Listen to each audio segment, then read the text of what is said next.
Assalamualaikum warahmatullahi wabarakatuh. Perkenalkan, nama saya Neng Fitriani, siswi dari Man 5 Tasikmalaya, kelas 12 MIA 2. Nah, di video kali ini saya akan membahas materi tentang musawah atau persamaan derajat untuk memenuhi tugas mata pelajaran akidah akhlak. Sebelumnya, kalian tahu nggak apa itu musawah? Nah, buat kalian yang belum tahu, simak aja video ini sampai akhir. Nanti kalian akan tahu apa itu pengertian musawah, prinsip-prinsip musawah dalam Islam itu apa saja, dan yang terakhir kalian akan tahu bagaimana cara membiasakan diri berperilaku musawah di kehidupan sehari-hari. Langsung saja ke bagian yang pertama, yaitu pengertian musawah. Musawah berasal dari kata dasar sawa, yang berarti meratakan atau menyamaratakan. Nah, musawah ini menurut bahasa berarti kesamaan atau ekualitas. Sedangkan menurut istilah, musawah adalah sikap terpuji di mana memandang manusia memiliki harkat dan martabat yang sama. Nah, sikap musawah ini dapat digunakan dalam bidang hukum guna menyamaratakan hukuman seseorang dengan orang lain. Tetapi, musawah sendiri bisa digunakan pada macam perilaku tertentu. Semisal, pendapat rakyat jelata perlu didengar selama pendapatnya itu logis dan berbobot. Karena Khalifah Ali bin Abi Thalib pernah berkata, "Ungzur man qala wala tangzur man qala." Pandanglah perkataannya, bukan orangnya. Bagian yang kedua, musawah dalam Islam. Menurut Muhammad Ali Al-Hashimi dalam Manhaj Al-Islam fi Al-Adalah wa Al-Musawah, ada beberapa hal yang berkaitan dengan prinsip musawah dalam ajaran Islam, yaitu yang pertama, persamaan adalah buah dari keadilan.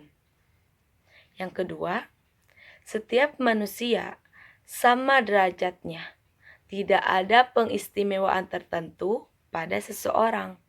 Maksudnya adalah setiap manusia memiliki tanggung jawab yang sama. Yang ketiga, memelihara hak-hak non-muslim. Di antaranya adalah memahami perbedaan keyakinan dan ritual agama. Yang keempat, persamaan derajat antara laki-laki dan perempuan dalam kewajiban agama dan lainnya. Maksudnya dalam hak dan kewajiban Islam menjadikan keduanya sama, yaitu dalam kewajiban-kewajiban hak-hak agama, hak-hak pribadi, hak-hak martabat manusia, hak sipil, dan kekayaan. Yang kelima, persamaan sosial di masyarakat. Maksudnya adalah dalam kehidupan masyarakat, setiap orang, baik yang kaya maupun miskin, pejabat atau rakyat jelata, berada pada hak dan kewajiban yang sama, meskipun implementasinya berbeda karena faktor otoritas di dalamnya. Seperti pejabat pemerintah memiliki kewajiban untuk membuat undang-undang, sedangkan rakyat biasa tidak mempunyai hak untuk membuat undang-undang. Yang keenam, persamaan manusia di depan hukum. Maksudnya adalah dalam hukuman, siapapun akan menerima hukuman sesuai dengan perbuatannya. Tidak ada kata hukum tajam di bawah dan tumpul di atas. Yang ketujuh, persamaan dalam mendapatkan jabatan publik. Maksudnya adalah setiap orang memiliki hak untuk menjadi pejabat publik. Contohnya, ketika Rasulullah memberikan jabatan panglima, gubernur, dan jabatan strategis lainnya, ada banyak budak yang telah dimerdekakan, seperti Syaid, Musamah bin Said, dan yang lainnya. Bagian yang ketiga, membiasakan berperilaku musyawarah dalam kehidupan sehari-hari.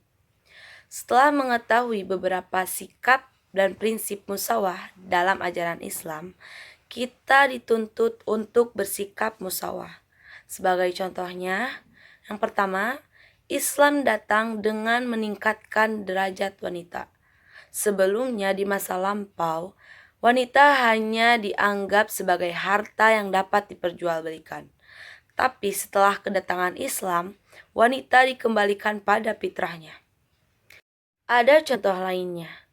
Ketika seorang Yahudi menagih hutang kepada Rasulullah sebelum jatuh tempo, ia menagihnya dengan kata-kata yang kasar.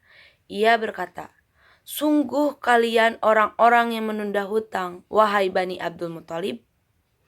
Lantas, ketika Rasulullah melihat para sahabat marah dengan perkataannya, Rasul bersabda, "Biarkan dia, karena setiap orang memiliki hak untuk berbicara."